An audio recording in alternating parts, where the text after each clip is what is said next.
Season 7 of Where Hawaii Eats is brought to you by Cisco Hawaii, Outrigger Resorts and Hotels, Ward Village, Coca-Cola Bottling of Hawaii, and Honolulu Star Advertisers Dining Out. Welcome to Where Hawaii Eats. We are in Honolulu. I want to say Chinatown. We're kind of near Chinatown, downtown Honolulu, at the historic James W. Podmore building. They made this beautiful restaurant called Podmore. And joining me, I invited Lieutenant Governor Sylvia Luke to join me for lunch here because she has she helped them actually get this as a historical building. Sylvia, thank you so much for doing this show. Do you like to be called Lieutenant Governor? You can call me Sylvia. Sylvia. Yeah. Do you have a nickname? No. Thank you for taking time to do this. No, not at all. Yeah. So Chef actually prepared some of your recommended items that you wanted to try. And this is a Mediterranean salad. That's the beer battered egg. This is the Christmas breakfast, and there's a story behind this that I want to share with you. And then this is also the souffle, the smoked souffle pancake. I mean, the presentation of this is amazing. But let's start eating and talking. Yeah. It's so beautiful. Everything is gorgeous. I mean, this is the chung chow. Each of these ice balls are actually fruit juice. It's so incredible. The presentation is so all fabulous. hand done in the morning. And then this is kind of like a sangria, I want to say. It's called prim. And then you mix it in like this, and then each sip you take is different based on what ice. Oh, based on the flavor of the ice. It's melting, Wow. yeah. So each sip you take is different. It's really, really beautiful too. It's so fascinating how restaurants nowadays use innovation and just different techniques to make it really interesting. And even the presentation, anytime you have wonderful presentation, it just makes everything taste so much better. Yeah, I mean, because your eye is all, you eat with your eyes. So I'm going to put some on your plate. Okay. Thank you. So tell me, how did you help with the historical aspect of this building? Yeah, so back in 2018, we had people who are interested in ensuring that historical buildings are kept historic. If you look at the architecture in the state of Hawaii, and especially in the historic downtown area, you see fabulous architecture. And there was a woman, and the owner of this restaurant came to lobby and talked to legislators about the need to preserve some of these historic key points. And so that was back in 2018, and it didn't pass the first year, but the legislators got to be educated and look at how historic buildings and historic places add to the culture and heritage of our entire state and our people. And in 2019, we were able to pass a tax credit that encouraged not just restaurant owners, but just businesses in general to keep the historic nature of a building. And so it's so wonderful to see certain tax credit at its work.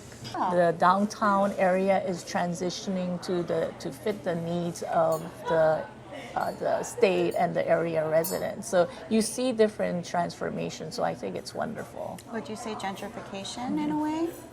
Yeah, I think after the pandemic, we learned some of the lessons from the pandemic, and we could never go back.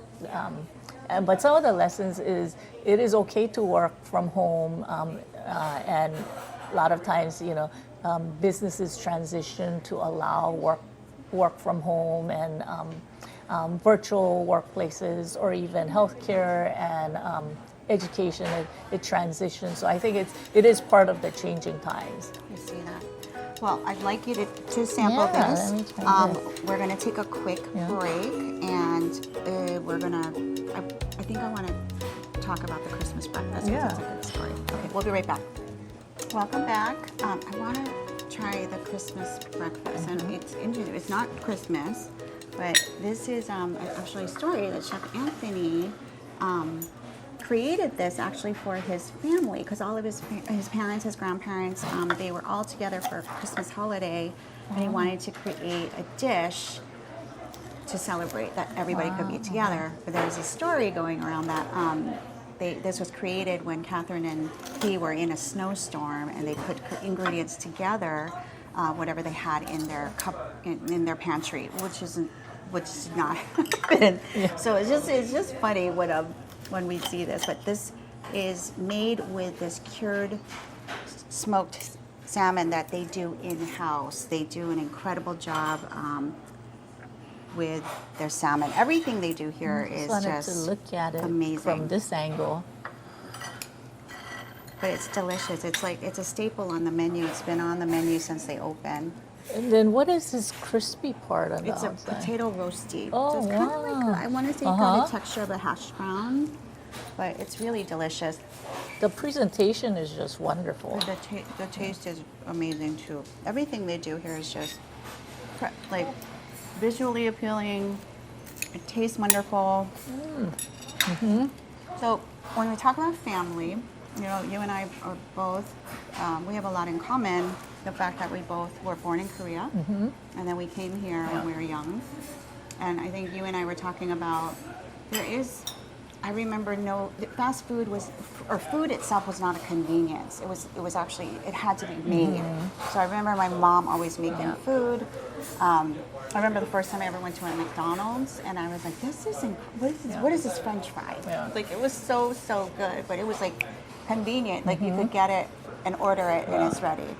So what are your fond memories about eating in Hawaii? I mean, you feature fresh food and healthy eating and thinking about foods that help your body. I think we have gone through so many transitions in our lifetime, and I think it's for the better, because initially, you know, our parents labored so much cooking and making food, and then it became the fast food era, and then the convenience. But now I think we're seeking out those food items that are really good for you. That's true. It's kind of coming back. There's a resurgence of healthier eating. And I want to say a lot of the restaurants really do utilize local resources like farm to table, meaning they support the local farmers.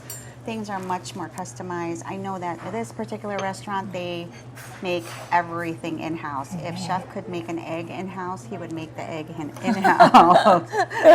Get your chicken. Exactly. But here's, you got to try this. This is a souffle pancake you want to try, so we got to try this.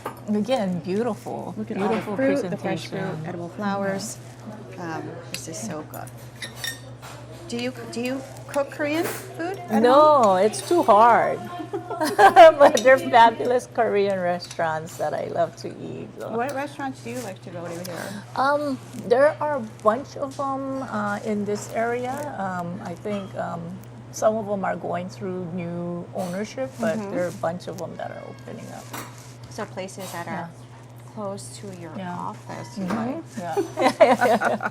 Well, I so appreciate you doing this show. I know how busy you are, so thank you so much for taking time. No, thank you. Doing it. Thanks to Chef Anthony and Catherine and the Discoli family and Bar Podmore. Thank you for watching Where Hawaii Eats. Let's attack the egg. Yeah.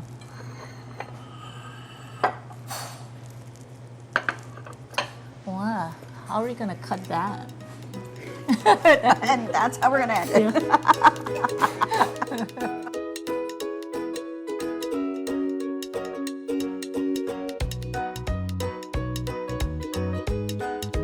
Season 7 of Where Hawaii Eats is brought to you by Cisco Hawaii, Outrigger Resorts and Hotels, Ward Village, Coca-Cola Bottling of Hawaii, and Honolulu Star Advertisers Dining Out.